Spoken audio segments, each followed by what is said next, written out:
पृथ्वी पर जिसने जन्म लिया है उसे एक ना एक दिन यहाँ से जाना ही है। कोई भी अनंत काल के लिए यहाँ पर नहीं रुक सकता।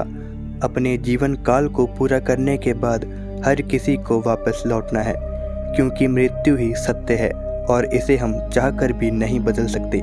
आपको अक्सर कहा जाता है कि कोई भी इंसान अमर नहीं हो सकता, क्योंकि ये शरीर परमानेंट नहीं है और इसे आखिर में मिट्टी में ही मिलना है। लेकिन दोस्तों, हिंदू धर्म में 7 ऐसे लॉन्ग लिव्ड यानी चिरंजीवियों के बारे में कहा गया है जो कभी मर नहीं सकते। इन सभी चिरंजीवियों का अंत कभी नहीं हो सकता। अंत से हमारा मतलब है कि जब तक ये संसार बना हुआ है तब तक ये 7 चिरंजीवी अमर हैं। कुछ पुराणों में ये भी जिक्र मिलता है कि ये 7 चिरंजीवी कलयुग के अंत तक इस संसार में जीवित रहेंगे। आज की हमारी ये वीडियो थोड़े अलग टॉपिक पर है। ये वीडियो हिंदू धर्म और हिंदू मान्यताओं पर आधारित है। अगर आपको इस वीडियो में कोई बात सही ना लगे तो आप हमें कमेंट करके ज़रूर बताइएगा, और हमारे साथ जुड़े रहने के लिए चैनल को सब्सक्राइब करके बेल आइकन को ऑल पे सेट कर लीजिए ताकि फ्यूचर वीडियोस की अपडेट आपको सबसे पहले मिले।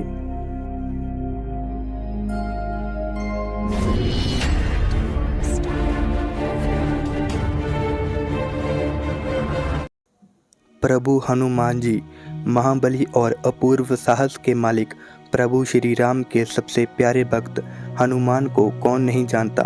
संकट मोचन के नाम से भी जाने जाने वाले प्रभु हनुमान जी हिंदू धर्म के एक चिरंजीवी हैं। प्रभु हनुमान जी को हमेशा अनंत ऊर्जा का स्रोत भी माना गया है, इसलिए अक्सर उन्हें वीरता और ताकत का प्रतीक भी माना जाता है। इनकी श्रद्धा और निष्ठा को देखते हुए प्रभु श्री राम ने इन्हें कई सारे वरदान दिए हैं, लेकिन अमर रहने का वरदान उन्हें माता सीता जी ने दिया था। जब प्रभु हनुमान जी ने लंका में माता सीता को प्रभु श्री राम जी का संदेश सुनाया था, तो उसी वक्त माता सीता हनुमान जी के अपने प्रभु के प्रति भक्ति भाव को देखकर प्रसन्न हो गईं।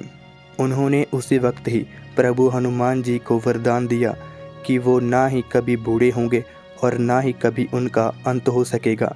इसलिए वो चिरकाल के लिए इस पृथ्वी पर रह पाएंगे और प्रभु के आशीर्वाद से लोगों के संकटों को दूर करेंगे। अश्वत्थामा। महाभारत युग में आप लोगों ने अश्वत्थामा के बारे में जरूर सुना होगा।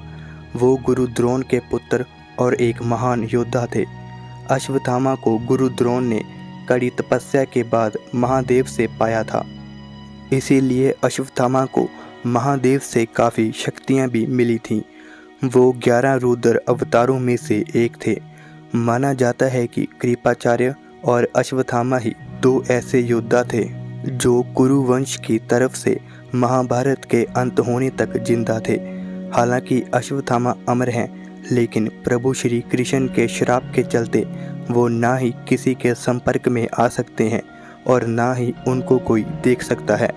इसके अलावा उनके बदन के ऊपर ऐसे घाव भी हैं जो अनंत काल तक ठीक नहीं होंगे। महर्षि व्यास। प्राचीन सनातन धर्म के इतिहास में कई ऋषि और महर्षियों का उल्लेख मिलता है। पुराने समय में इनके द्वारा ही ग्रंथ और पुराणों का निर्माण होता था, जिसको पढ़कर आज हमें इतिहास की जानकारी मिलती है। इसलिए इनकी भूमिका हिंदू धर्म में बहुत ही ज़्यादा अहम है। महर्षि व्यास ने ही महाभारत की रचना की थी। उनके ग्रंथ से इंसानों की पीढ़ियों दर पीढ़ियों तक विवेक और सत्य के ज्ञान का प्रचार हो पाया। उनकी धर्म की स्थापना में जो भूमिका है उसकी कल्पना करना हमारी सोच से भी परे है। उनके इसी महान काम के लिए वो त्रेता युग से द्वापर युग और कलयुग की स्टार्टिंग स्टेज को देखने में सक्षम हो पाए हैं। कुछ लोगों का मानना है कि उन्होंने कलयुग के अंत तक एक महाग्रंथ लिख दिया था, लेकिन वो ग्रंथ आज तक किसी ने नहीं देखा। परशुराम जी। हिंदू धर्म के 7 चिरंजीवियों में परशुराम जी भी आते हैं। इनका नाम कई हिंदू ग्रंथों में नजर आता है। शायद ही कोई ऐसा इंसान होगा जिसे इनकी शक्ति के बारे में ना पता हो। इनको देवों के देव महादेव से वरदान के स्वरूप एक दिव्य परशु मिला था, जो एक अलौकिक और बलशाली अस्त्र था। परशुराम जी के परशु के सामने शायद ही कोई दूसरा अस्त्र असरदार हो पाता। हिंदू धर्म के अनुसार वो पहले ऐसे ब्राह्मण थे जो ब्राह्मण और क्षत्रिय दोनों ही धर्मों का एक साथ पालन किया करते थे। वैसे वो एक अजय योद्धा थे और उनकी शक्ति के सामने कोई भी टिक नहीं सकता था। उन्होंने कई राजा और महाराजाओं को हराया था।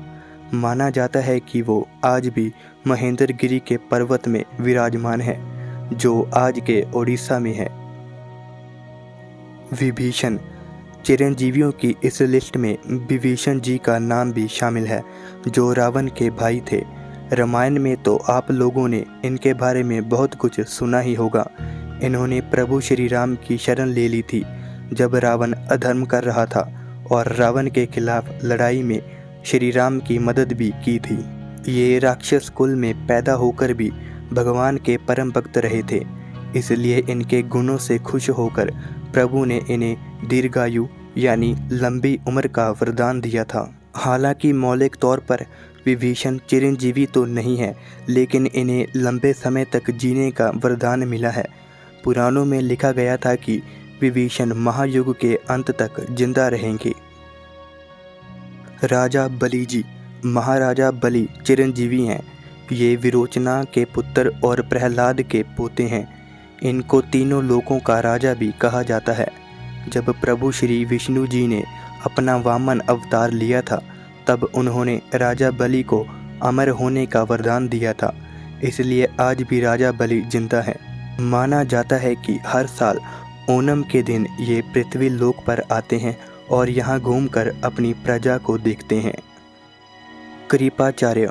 गुरु कृपाचार्य कौरवों की ओर से लड़ने वाले एक महान योद्धा थे। उनकी बहन कृपी का गुरु द्रोण के साथ विवाह हुआ था, इसलिए वो अश्वत्थामा के मामा थे। माना जाता है कि वो दोनों कौरव और पांडव वंश के कुल गुरु थे। उन्होंने दोनों ही कौरव और पांडव वंश के राजकुमारों को शिक्षा दी थी। कहा जाता है कि वो एक बहुत ही असाधारण गुरु थे। उनके सामने सब एक समान थे। उन्होंने दोनों ही वंश के राजकुमारों को कई विद्याओं का ज्ञान भी दिया था, लेकिन कुछ परिस्थितियों के चलते उन्हें कौरवों की ओर से शस्त्र उठाना पड़ा था। गुरु कृपाचार्य कई जादुई विद्याओं में माहिर थे, इसलिए उन्हें आज भी अमर माना जाता है। दोस्तों, आज की हमारी ये वीडियो बस यहीं ख़त्म होती है। आपको ये वीडियो कैसी लगी हमें कमेंट करके ज़रूर बताएं, और साथ में वीडियो को लाइक करके शेयर भी ज़रूर कर दें।